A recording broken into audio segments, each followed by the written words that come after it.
I was talking about was philosophy underpinning White Knight, and I didn't know that was going after John, but actually there's a lot of stuff that came out of that was quite interesting, that I'll sort of touch on in my speech, I think. So yes, I'm Donna, I'm the Arts and Cultural Projects Manager at the City Council, and part of that is being the producer of White Knight, and I suppose the person that brought it to the table back in 2007.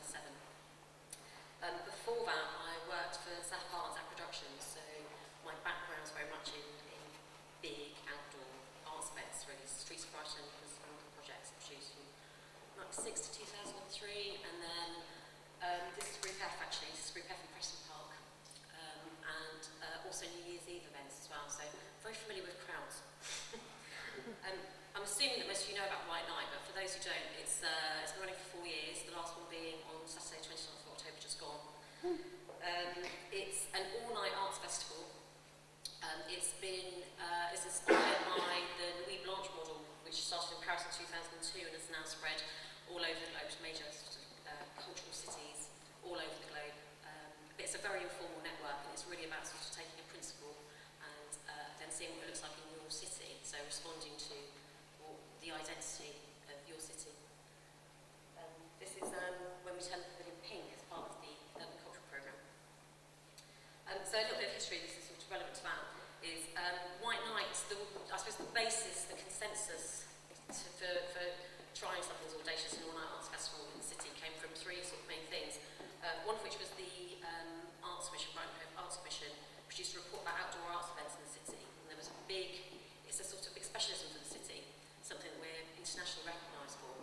But actually the majority of it really happened in May, and then in Burning the Clocks and a few other events, and it was about, could we have another flagship event for the city that happened in autumn that would also serve as a bit of a sort of tourist, cultural sort of indication as well, a real flagship event for the city.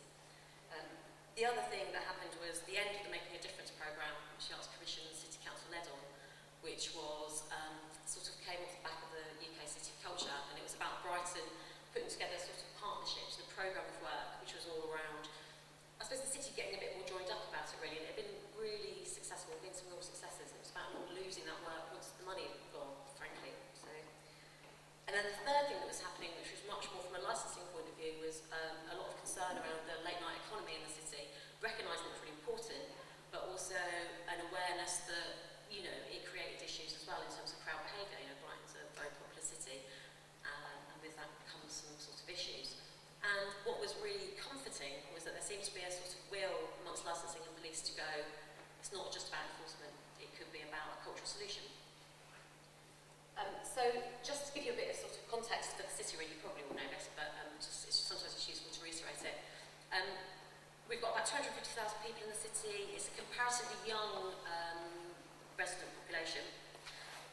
We get 8 million visitors a year, a lot of which mainly means we're the 8th most popular tourist destination in the UK, which is not bad for a small city, really. A lot of them are attracted by the cultural offer in the broader sense, so the nightlife, the seaside, as well as the festivals and the cultural offer. We've got about 37,000 students in each year in the city, 12,000 new ones coming in each October.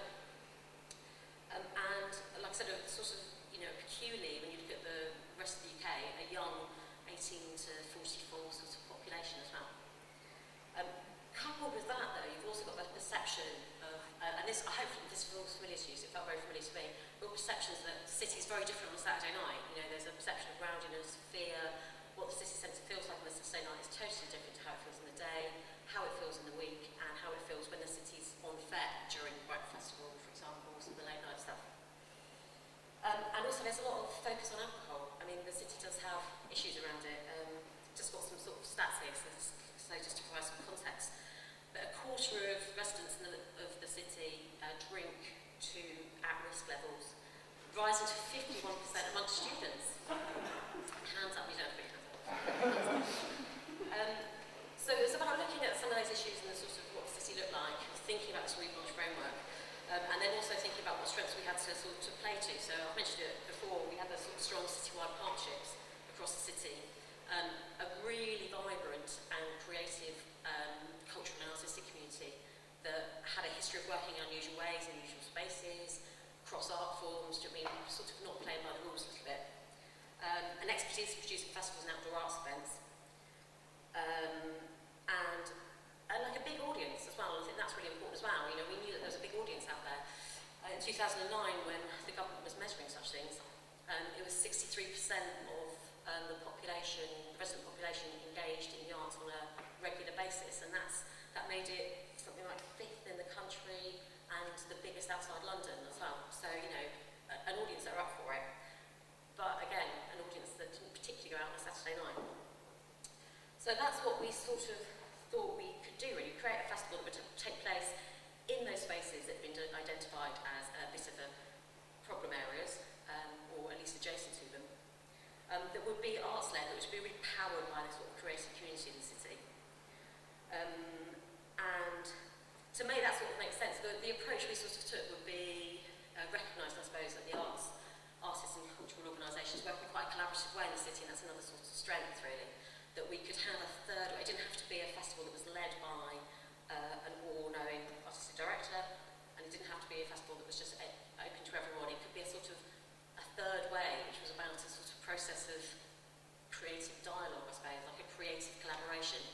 To make that make sense, we decided to have a theme each year, but for the theme to be very sort of broad, so that everyone would have a sort of freedom to interpret it. So we've had love, fortune, illumination, and this year was utopia as well.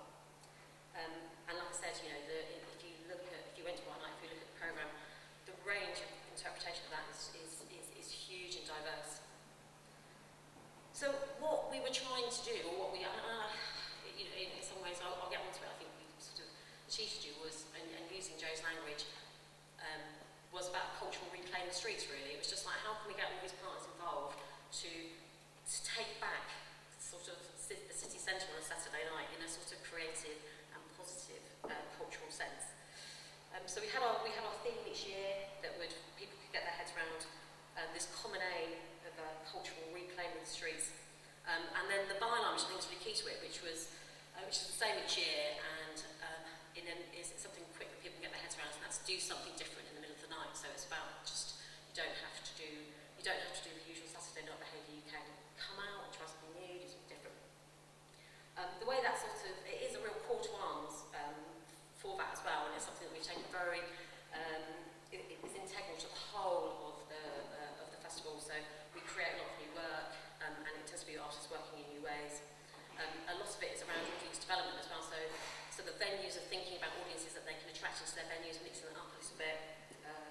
All the events are sort of one night only, created especially for the festival.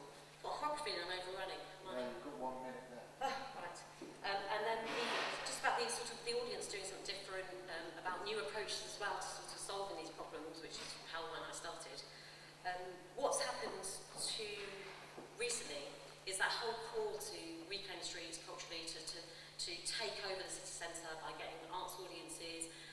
We do a lot of targeted work with the individual projects, do a lot of targeted work with older people, with families, with positive activities with young people as well, but trying to get that sort of take over the city centre. But just what I wanted to leave you with is a sort of dilemma that we're facing 4 years into the festival, which for anyone who went to White Night this year, if you were around sort of Pavilion Gardens, New Road area, what you would have seen was young people in the city, predominantly young people, predominantly drinking young people, doing their own sort of taking over of the city centre. And it was actually, again, very much the philosophy that we'd done, next to the festival rather than in the midst of the festival, like in Pavilion Gardens. And I think that's a challenge for us, is thinking, well, how do we harness that power? How do we engage, involve, or understand it, you know, without going. At the moment, I think there's a sense of it feeling like a them and us, which is, I think, is an interesting evolution for a festival, really. So I'll leave you to think about that if you want